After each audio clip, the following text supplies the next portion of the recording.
sekarang kita bicara yang PPDS ini ya, dokter residen ini. Apakah sanksi yang diberikan secara keprofesian dokter itu juga sama seperti dokter yang sudah berpraktik, dokter Objin yang Syafril itu, apakah sama atau beda treatment karena yang satu masih residen? Residen itu kan mulainya dari dokter ya. Jadi dia udah punya STR sebagai dokter. Dan dia ketika menjadi residen dia mendapatkan STR sebagai residen. Karena kalau enggak dia nggak boleh ngerjain pasien. Oke. Ya, dia jadi dapat apa namanya surat untuk boleh registrasi. Oke.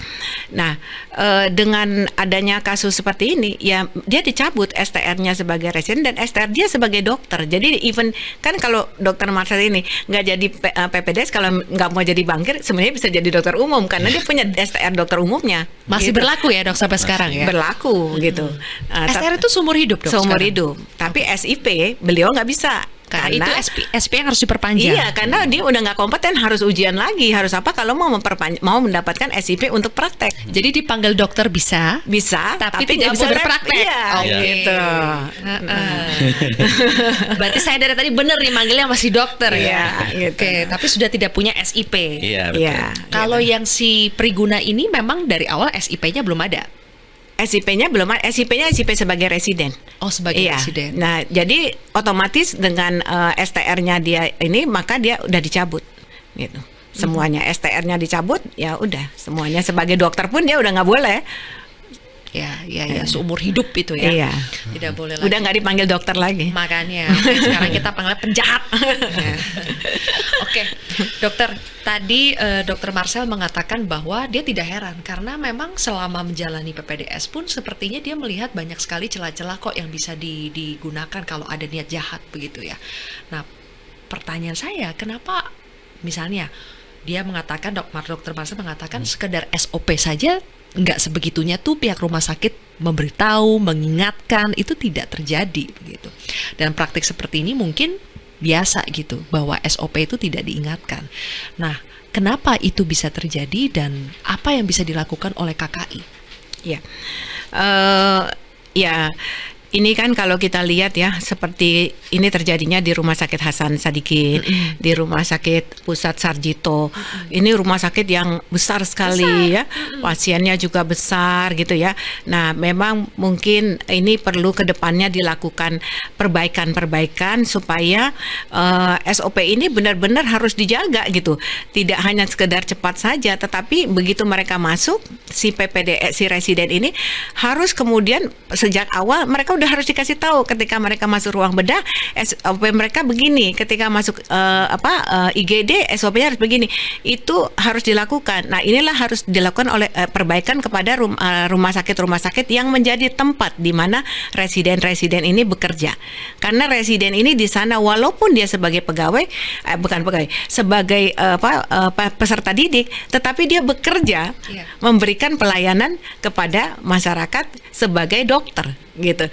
Pasien nggak tahu loh ini residen atau bukan, benar nggak? Benar, gitu nggak tahu. Sehingga mereka tetap harus melakukan SOP itu sesuai seperti para dokter yang bekerja di sana. Iya, jadi mungkin bagi masyarakat yang belum tahu ya, kalau dokter umum kemudian mengambil pendidikan spesialis, mungkin sebagian masih taunya, oh mungkin kalau lanjut S2 itu banyakkan di kampus. Yeah. Kalau dokter itu justru banyaknya di rumah sakit. Jadi sambil bekerja, sambil Yeah. belajar sambil bekerja. Betul. Begitu ya. Makanya ada julukannya dokter residen. Dan dikontrol oleh seniornya. Oh iya dong, bukan senior, konsulennya, bukan seniornya, harusnya konsulennya gitu. Jadi mereka mengerjakan pasien, mereka dipandu oleh konsulennya gitu. Harusnya. Tapi faktanya yang terjadi apa nih? Faktanya, sebenarnya yang saya lihat ya, kadang-kadang operasi itu bahkan nggak ada konsulennya.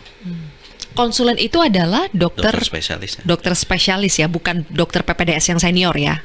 Bukan ya, ini banyak istilah-istilah medis yang harus kita clearkan. Iya, pengalaman saya demikian ya. Jadi nggak ada konsulennya gitu ya. Pernah ada suatu kasus gitu ya kayak gitu. Terus habis itu rumah sakit itu tahu bahwa ya konsulennya nggak ada di atas gitu, tapi biarin aja. Nggak tahu kenapa, saya juga nggak tahu. Jadi apakah dulu itu merupakan strategi? Saya nggak tahu ya sekarang ya. Jadi mungkin sekarang mudah-mudahan udah berubah. Artinya konsulennya beneran dampingin gitu ya. Apa operasi-operasi gitu ya. Bayangkan kalau misalnya kita gitu ya, kita diajarinnya sama senior kan, diajarinnya sama senior, tapi nggak langsung diajarin sama konsulennya. Itu deviasi pengetahuannya seberapa besar. Gitu ya. Jadi itu juga yang membuat saya khawatir terhadap kompetensi dari dokter-dokter kalau misalnya dia nggak langsung mendapatkan ilmu dari sumbernya gitu. Artinya hanya turunan senior tapi nggak langsung konsulennya ngajarin gini loh cara buka apa namanya femur gitu ya, atau paha, otot paha gitu sebagainya gitu ya. Jadi dulu Dokter Marcel ortopedi ya? Ortopedi ya benar. Di situ ya menurut saya sih itu flow banget ya, artinya meragukan juga. Gitu. Tapi mungkin saya tambahkan sekarang udah dilakukan banyak perbaikan lah ya, dari zaman Pak Marcel, dari zaman Dokter Marcel dulu, Pak Menteri Kesehatan WGS ya.